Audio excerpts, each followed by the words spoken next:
Hello ratbags, it's Jade. Welcome to a very special Grounded video. Today the update went live earlier on this afternoon. You should have received it on the Xbox and the PC. I've gone over exactly what this fixed yesterday in a very short video, so go and check it out for all the full detailed patch notes. But basically, your mushroom farms, your water and being able to get resources like acorns should all be fixed now, and they've wiped all the larvae that were over spawning, the nuts and crunks of it. There are of course still some major issues that are affecting the game, so make sure you go and check out the current known issues channel in the official Grounded Discord. But that isn't the exciting news today, not what I really want to go through. The big news is that Taming is coming to Grounded, the way that I'm reading it from new interviews from the creative director of Grounded, Adam Brennick. This is the creator of Grounded, or one of them anyway, and these two new interviews give a whole host of brand new information of what to expect in Grounded in the coming months. So I'm glad I'm going to be hopefully delivering it to you, confirming a lots of good key features. So make sure you like in the video, make sure you subscribe for the best in Grounded content, always first and original. Let's go, the future of Grounded. Okay, starting off with this one's actually a couple of days old, and then we've got one that was only published today. It kicks off in saying that they're looking at different ways, always, that you can get tools, so you don't always have to go and kill lots of bugs. They mentioned that one of the ways, the pathways, was getting the mint mallet. Now that's kind of a little bit misnomer, because I'm sure you have to actually get a tier 2 mallet to break into the mints. I could be wrong, maybe you can do it with just a basic hammer, I'm not too sure. But anyway, you can get the ice cap mints, and they're saying they want to do that more, that you'll be able to find man-made objects to make lots of tools and weapons and stuff like that in the game, rather than always just relying on killing lots of bugs and getting bug parts. And then the big one, straight away, I'm not going to delay it, MMORPG.com asked, is there any talk or will there be a way to tame insects? Now we know the devs have mentioned they're thinking about it before, but I think this is a real confirmation that it will come. Brennick says, we know this is a feature that is frequently requested and we are listening to feedback. We discuss this regularly on the team and we are thinking of ways of how this could be integrated with the rest of the system in the yard. That to me says for sure taming is coming. My opinion, you can disagree, but they've mentioned it so many other times in other interviews and stuff. I really do think that taming is going to come. Now, is it going to be the big taming like Ark Survival Evolved, riding around on ladybugs, taming spiders, using them to fight other creatures? Or is it going to be more pet system? Are you going to be able to only have a few creatures help you? Maybe you'll be able to use them but not ride them. Obviously that's a bunch of stuff we just don't know yet, but I think it could do with it. The biggest and best survival games out there, Ark and Conan, really, when you're not thinking just purely PvP, they have stuff that you can do. In Ark it's taming, it's finding new creatures, it's getting all these dinosaurs. It's a huge amount of time if you're playing official settings raising babies. In Conan Exiles it's getting thralls and slaves. They take just as long sometimes to train them up, and you've got to go to all sorts of difficult locations to try and grab them. This is what keeps games like these running much longer than they originally would. One of my favourite survival games, in fact my number one, is The Forest, and the devs love that game as well. That's where you find that mad cave with all the ant heads and the mad ant parts on the wall.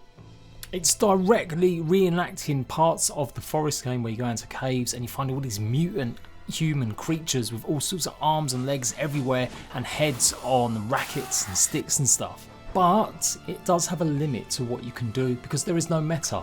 You're fighting off against enemies and that can be interesting, coming up with new base designs because they always come and attack your base every few days. But there is nothing really else to do other than explore the caves. So Grounded, I think, if it wants long-term playability, it definitely needs some brand new meta added into it. If it's not taming, it's got to be something really big and substantial, like lots more quests, lots more missions. But anyway, let's go on the rest of the stuff. Another big one that people have been asking for is gear currently takes up bag space. Is this something you think will be changed in the future? Brennick said, yes, we're looking at changing how this works and would like to improve this in future updates, give a little more space in everyone's inventory. Hallelujah, I know you guys are tired of having to carry pretty much nothing but your 3 favourite armour sets because they simply just take up way too much space. So fingers crossed that will probably come a bit sooner maybe than the taming. Spiders are everywhere, some of them are pretty dangerous, but aside from spiders, are there any bosses that we could look forward to? So we know we've got the Broodmother boss fight. It is a boss fight.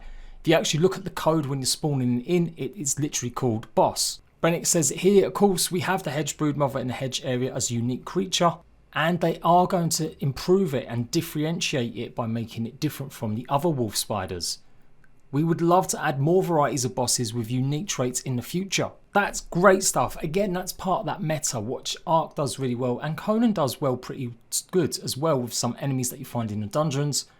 Having bosses to take down and get resources from and make it that grind, almost like drops that you get from games like Destiny when you're doing dungeon raids. I love the hedge area at the moment. That's what it feels like, a jumping puzzle like you find in Destiny, and then at the end of it you've got a hard boss fight.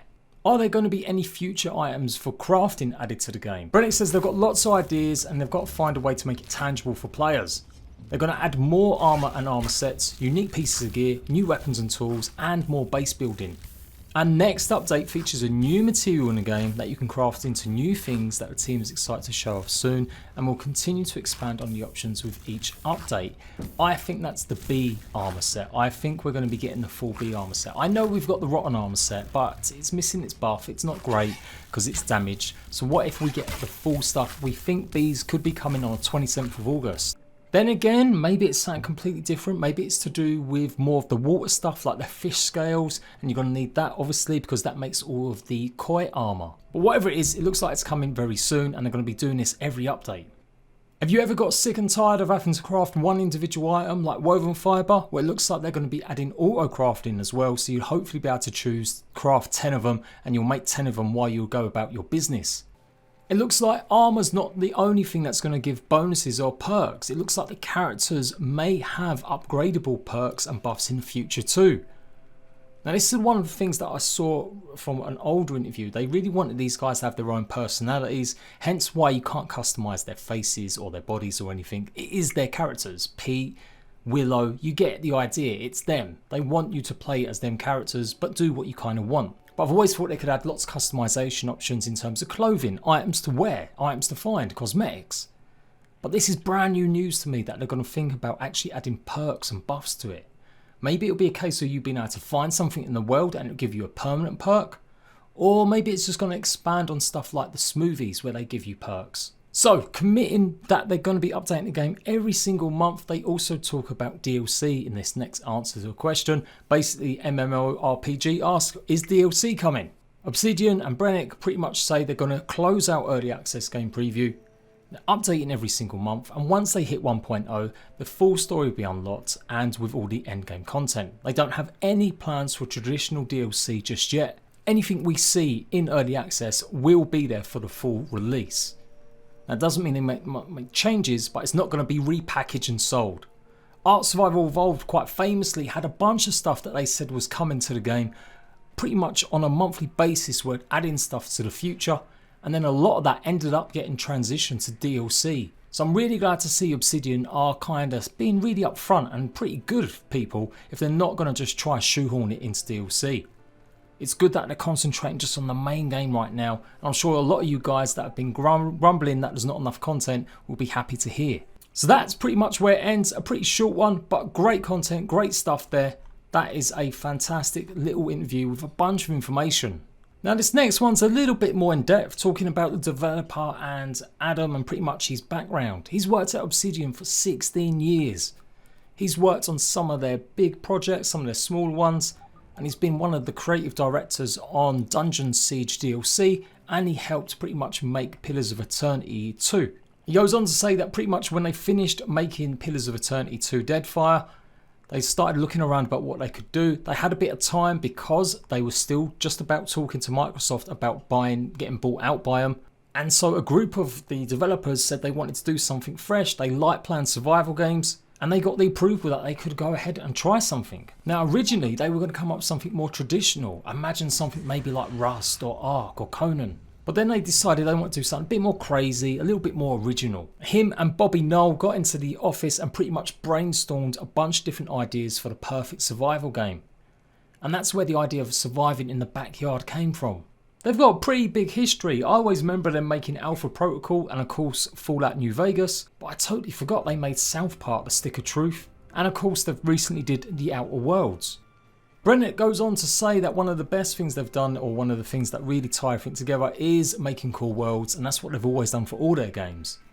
They've gone on and made a bunch of backstory for everything in the game, even a simple juice box. They've actually got a backstory for the company that makes that juice. Apparently there's now 14 people in the studio working on this, even though Obsidian as a whole has 190. It's the smallest team he's ever worked on, but it's also pretty made up of experienced developers. They said they wanted to do something small, keep it experimental, and because it is experimental, they can't put too much finance into it. But after success, having 1 million players in the first literally 48 hours, I think it's safe to say that Grounded's done pretty well. They go on to say they're probably going to make mistakes, but they're hopeful that because they're a smaller team, they won't have to go through different hoops and they'll be able to adjust it and really get hold of it and fix stuff pretty quickly. He goes on to say that technology has evolved so much, but they've kept Obsidian working pretty much a close-knit team, and the way they communicate isn't like big game companies where you're kind of just a number.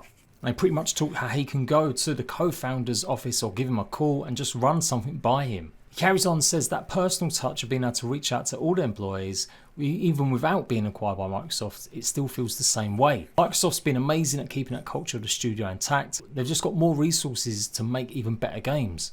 He also goes on, they just want to have fun making this game as well. He's encouraging his team to have fun while they're designing stuff. And that's always been part of his kind of mantra, encouraging people to make cool stuff and stuff they find interesting. And he finishes off just with that, saying they're trying to make a great game, break down those barriers, and having core collaboration between the programmers, designers, artists, animators, and producers is going to make the best game possible. So to me, that is gold. I think this interview is great. I think the first one's probably even better for you guys in terms of content. But it's nice to see that the developers have got stuff under control and they are kind of doing it for fun. They're not necessarily just doing it purely because the big corporate Xbox has come in and said, make me millions. It's clearly something that they've wanted to try out and experiment with.